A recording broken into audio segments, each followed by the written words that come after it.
until he transformed the courtroom into his classroom. A brilliant adolescent was on trial for a crime he did not commit.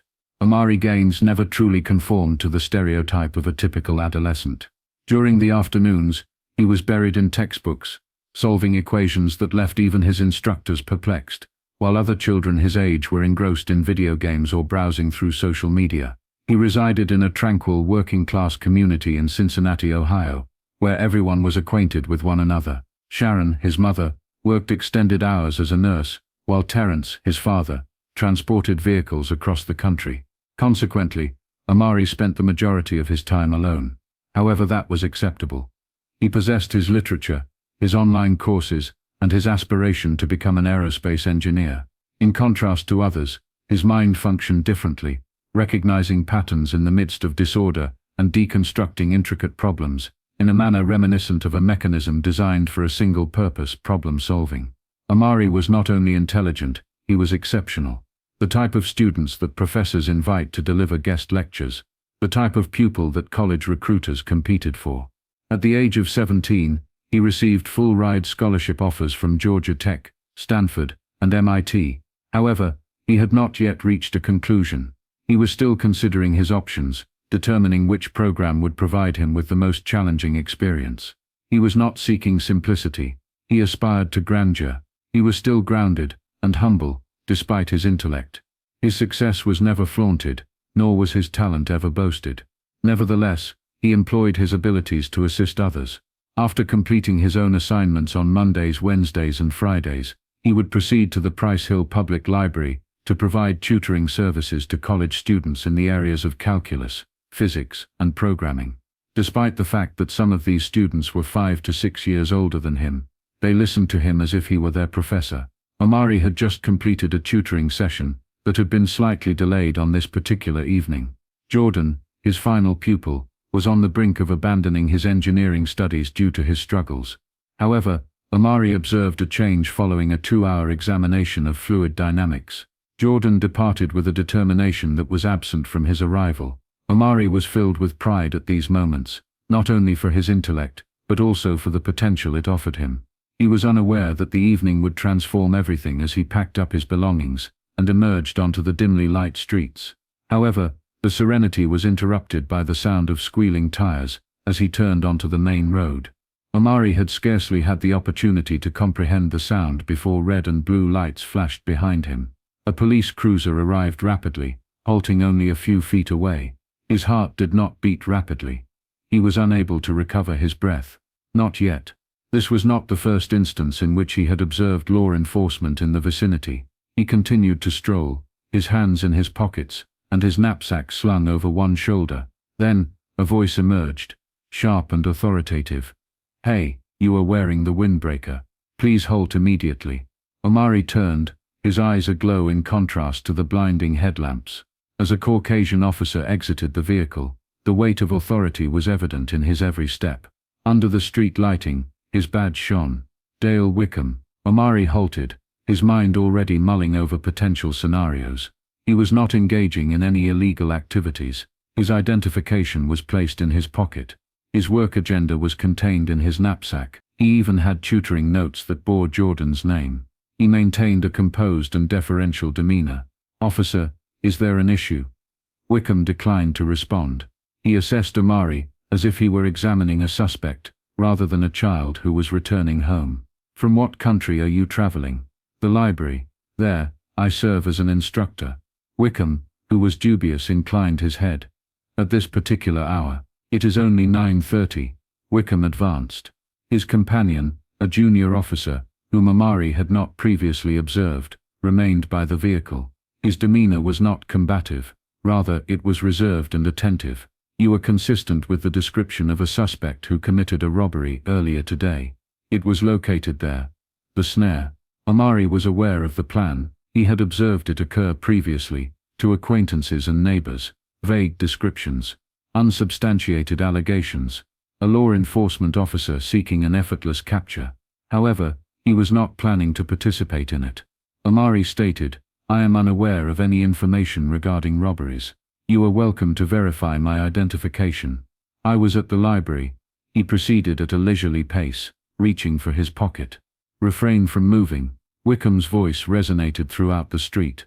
Both palms were raised in the air as Omari remained frozen. His pulse was now palpable in his pharynx. The younger officer shifted uncomfortably, but he refrained from speaking. Wickham reached for his radio. "I apprehended him. Black male, grey hoodie, backpack." Incorporating him. Omari's midsection distended. "What is the purpose of my visit?" Although his voice was unwavering, the frustration began to seep in. "I have just informed you of my location. Libraries may be contacted via telephone. You are permitted to examine the surveillance cameras." Wickham neglected him.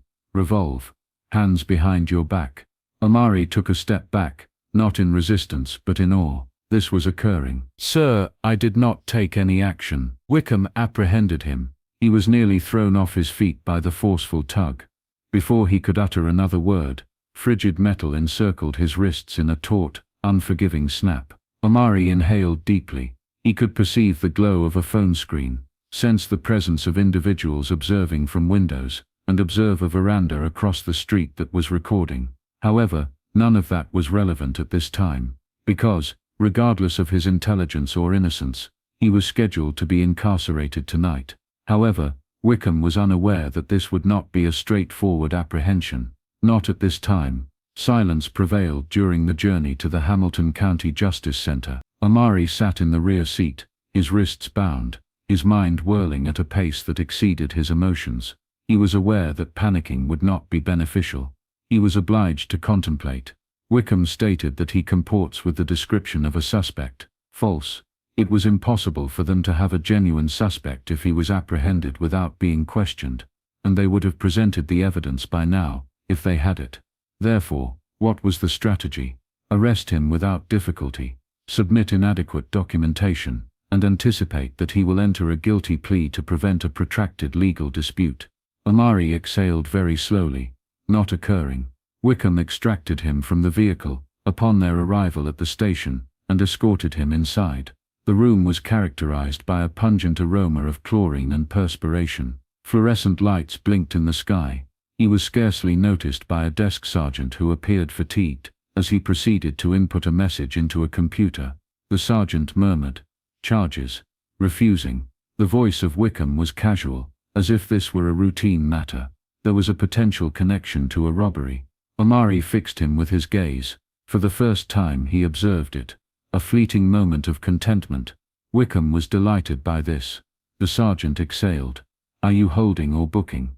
"For the time being, we are retaining." Omari was led down a corridor that was adorned with cabins. A few males inside the building looked up, appearing uninterested. Wickham pushed him toward an open entrance, which was surrounded by frigid concrete walls and a metal bench that was bolted to the floor. There is no timepiece. There is no method to determine the time. The shackles were ultimately removed.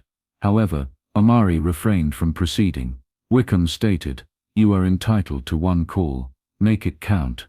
Omari rolled his wrists, causing blood to flow back into his palms.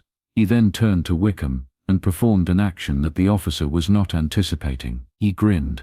Amusement was not the motivation. It was not even motivated by defiance. It was due to his awareness of a fact that Wickham was unaware of. He was on the brink of dismantling him from the inside out. However, he was required to make that call first. Omari's fingertips were stable as she dialed the number. His mother responded on the second call. Omari, she had just completed a shift at the hospital, and her voice was laden with exhaustion.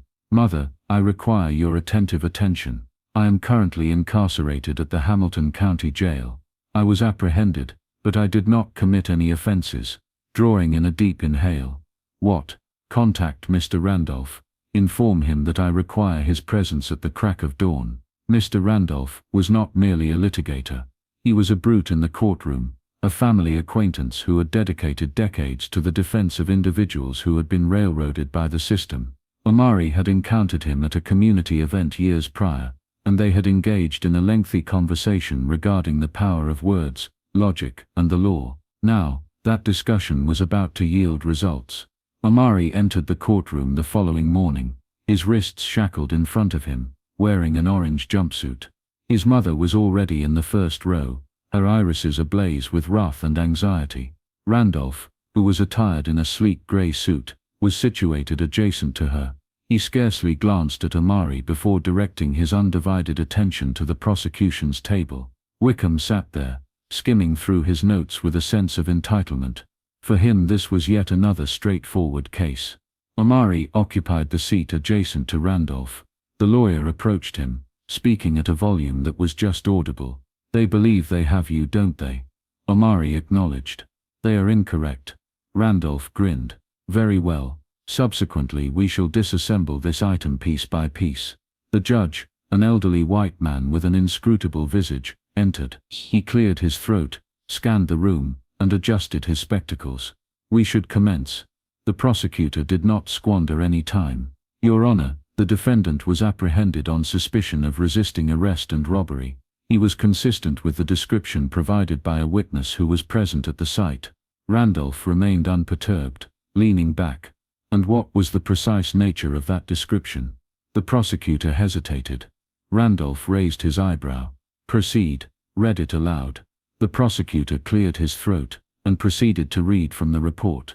"The suspect is described as a black male in his late teens, who is wearing a backpack and a hoodie." The remarks were left to linger in the air before Randolph turned to the jury.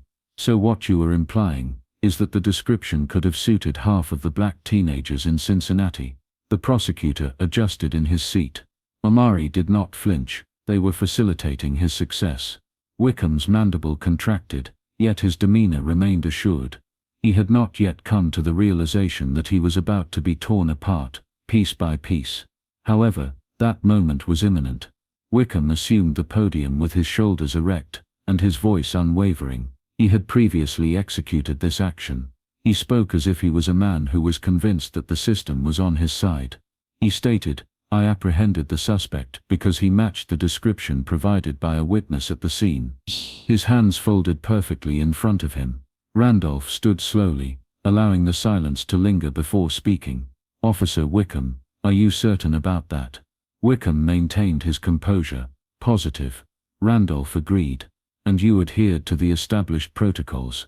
Have you accurately recorded all of the information?" Omari remained seated, observing, anticipating. The actual contest was about to commence. Randolph addressed the magistrate. "Your Honor, I would like to introduce new evidence into the record." The judge adjusted his spectacles. "Continue." Randolph grabbed a remote control and activated a button. A screen flickered on behind him, displaying security footage from the Price Hill Public Library. The timestamp in the corner indicated 9:27 p.m. It depicted Omari, who was explaining something to a pupil while bent over a desk inside the library, at the precise instant the robbery took place, miles away. The courtroom was filled with a murmur. Randolph returned to Wickham. "Officer, how could my client have committed a robbery while he was simultaneously tutoring?" Wickham blinks. His self-assurance was briefly shaken. However, Randolph was nowhere near finished. "Now, let us discuss the footage captured by your body camera." He grasped a folder and held it aloft. "You submitted a report alleging that my client resisted arrest. That implies that your body camera should provide unequivocal evidence of that, correct?" Wickham's lips quirked. Randolph's smile was as razor-sharp as a blade.